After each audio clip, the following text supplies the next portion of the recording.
Well, hello everyone. I hope you are doing well. I am back again as promised, and I am doing a three-part series that I have titled Knowing When Your Assignment is Complete. A few days ago, I kicked off part one where I gave 6 signs to indicate that your assignment is complete, because we are diving into the weeds on transition. How do you know that you are in the midst of transition, where you are finishing up the current season that you're in? You can see the next season on the horizon. You know that something greater is coming. But right now, you're also stuck in this period in between, which is called transition. And we're going to talk about why transition is important. How do you discern that you are in the middle of transition? Because guess what? It's not applicable to everyone. But I really want to share the reason why around that here in just a moment. With that being said, thank you for joining. For those of you all who do not know me, my name is Sherry Brewer. I'm an image strategist, life transition coach,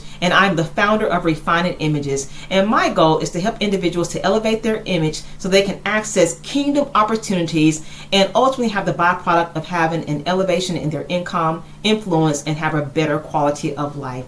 With that being said, why is transition so important, and why do you need to know that you are personally going through transition?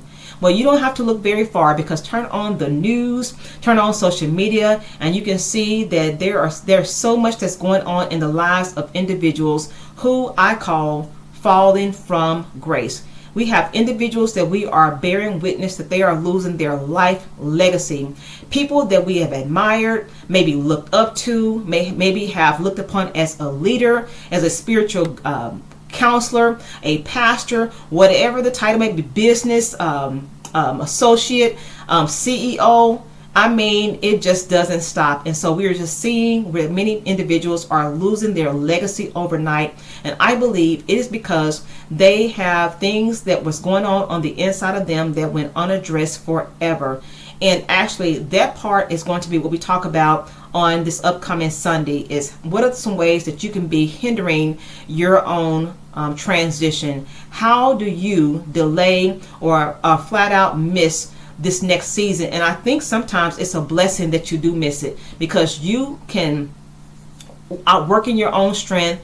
You can operate and manufacture your own process, and you will find that because you're taking you're creating your own route versus allowing God to take you, you have to sustain yourself in that place. And when that happens, you find that people do not address those needed issues that keep cropping up.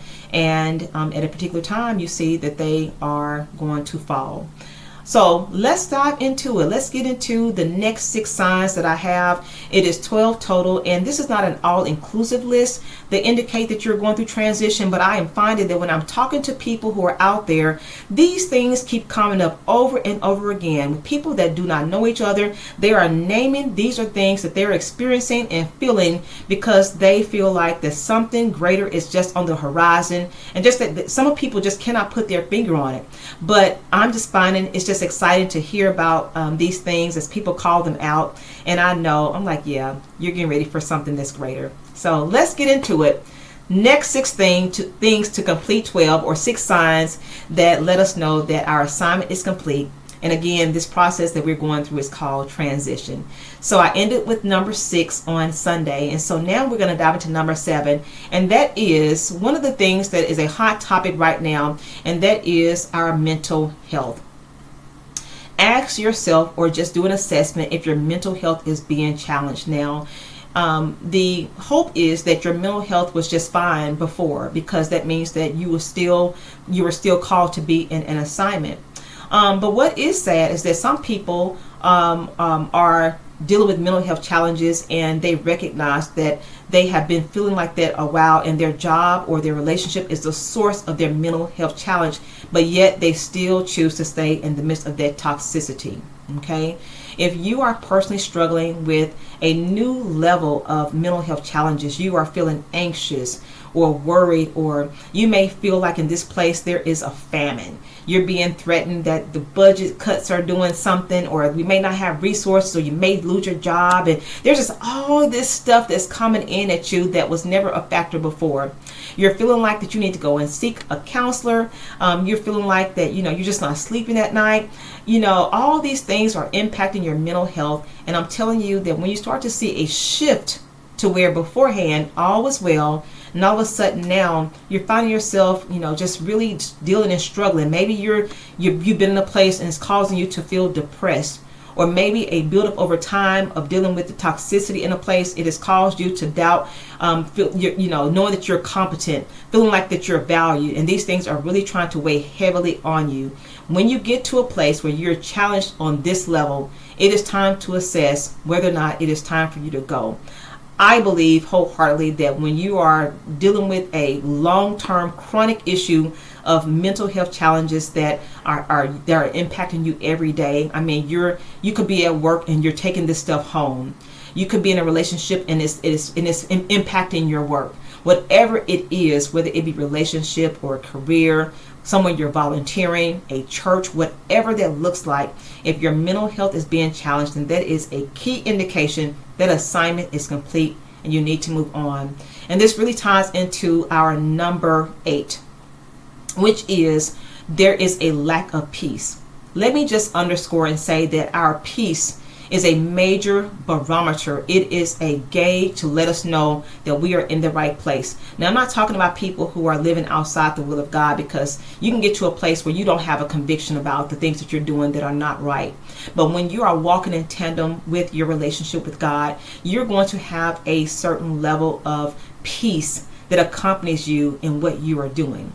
Let me say this. You can be in an environment where it is turned upside down, and you are the one who have peace, right? That's because you're called to be there. You've been called to be the aspirant to that problem. You're called to be the problem solver. You have been gifted. You've been anointed. You have been equipped with what you need for that place. Let me share this. I had been granted hired for my dream job at the time. And when I got there, I started to notice very quickly that it was like a mass exodus, y'all.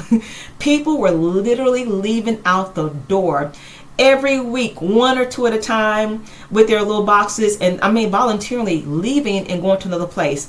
And I was like, oh my goodness, what is happening here? This is the best thing ever. And we lost we had such a huge turnover that first year when I started on this job. But guess what? I had peace. I had so much peace. I was just content. I thought it was the best thing since sliced bread, and you cannot tell me anything. And because I stayed, let me tell you something. I promoted within the first year. I was given access to go and just attend all this amazing training. I got to do things and build things and experience things that I could not have ever imagined that I would do. But that is because I stayed put. Now, I also witnessed people being ushered right on out their front door. The people who were causing some of the disruption were ushered right on out. So when you have peace and everything is crazy or just chaotic, don't you let someone talk you out of leaving that place, which someone almost talked me out of leaving. But don't let someone talk you out of that place just because you're seeing with your eyes that something is turned upside down. If you have peace, that is your key indicator that you're called to be there, because guess what? You've been equipped with a plethora of skills to solve those problems. You are the answer for that particular time, and all will be well. But guess what? When you don't have peace, I'm not talking about losing your peace for a day or short term. I'm talking about from a chronic long-term point, you do not have peace, and that is an area of concern. All right, number 8. Now, this is one thing we can all identify with on some level, and that is where we are not able to be, we feel like we're not able to be our authentic self. And we hear terms like code switching and all this stuff, but really and truly, I'm talking about down to the core. I'm not talking about putting on decorum, whereas you are relaxed when you get into your home environment or around your family and friends, and I'm not talking about that. I'm talking about who you are as an individual, where your beliefs are challenged, where your talents are challenged, where you truly are not being recognized, you're not being seen. You feel like that you have to put on a whole persona to fit in. There is a type of culture in this place, or it has transformed into a type of culture, and you find that all of a sudden that you do not fit in. If you're not able to show up in any relationship and be yourself, you feel like that you have to show up a certain kind of way that's really not who you are, but you're trying to appease someone. That's not the relationship for you. If you're having to put on for a particular group of friends or an organization, that is not the place for you. It's telling me to go to bed. That's what it's doing. That's not the place for you. Whatever it is, you need to recognize that you deserve to be your authentic self. And if you are in an environment where you are being rejected for who you are, that is a tremendous hit and blow to our psyche, our self-esteem, and who we are. When God has given you a whole entire image and identity to walk out on this earth, and you cannot show up and be that person, you feel like that I can't talk about the Lord here, or I can't talk about my beliefs, or I can't be my fun-loving self, or you feeling like you having to twist and contort to be a certain person to fit in, that is an indication that it is time to go when you cannot be your authentic self. Number 10 is there are competing priorities right now. You feel you're doing something, but you feel like there is something else that's coming in and calling your attention to. Maybe it's a side job or a gig that you've had, and that maybe God is making that thing become the main thing.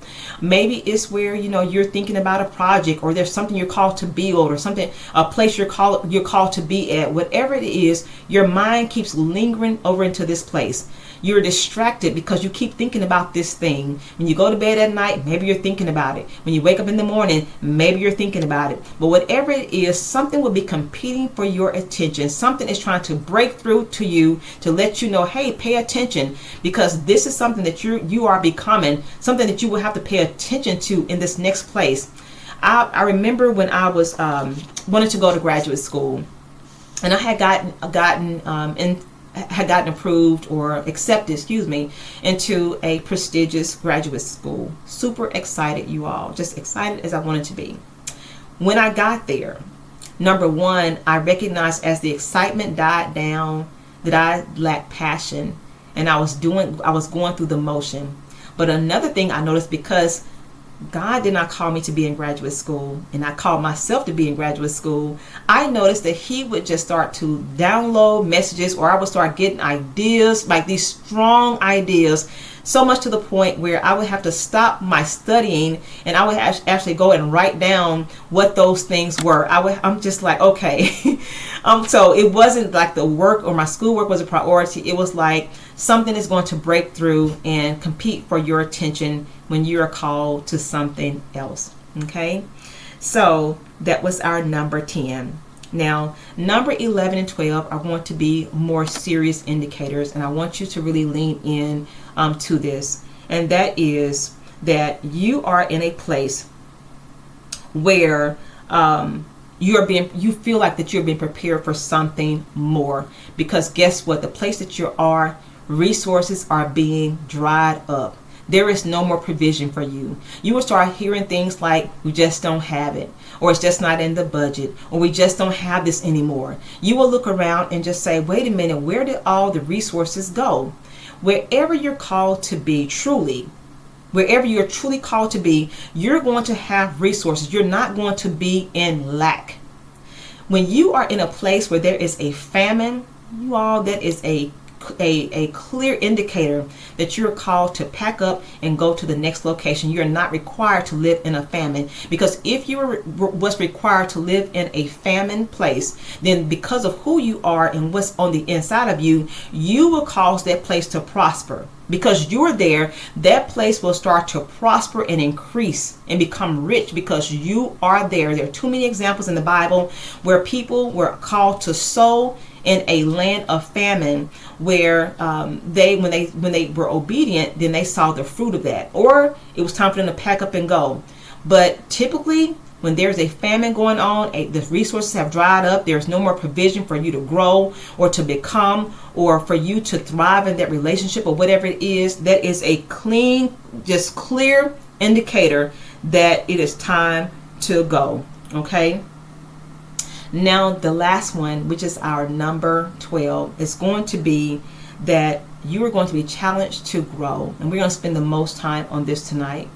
You have a conviction in this place, in transition. There is a conviction for you to address some things that are going on the inside of you. You're being stretched. You're being convicted with maybe some things in how you think about things or situations, of how you perceive people. Maybe the negative talk. Maybe it's your language. Maybe, I don't know if you use profanity. Maybe it's that you tend to, think that everyone is against you, or maybe you have a negative disposition, or whatever it is, whatever character flaw that you are dealing with. You are being required to look at that thing in this place. And you're going to experience that or be challenged to grow in that through a series of trials and tests, okay? And those tests and trials will come back again and again until you get it, until you decide, I'm going to pass this test. I'm going to take note. I'm going to recognize that I have some internal issues that need to be addressed, and I'm going to pass this test. I'm going to learn and grow in what it takes for me to become whoever it is on this next level.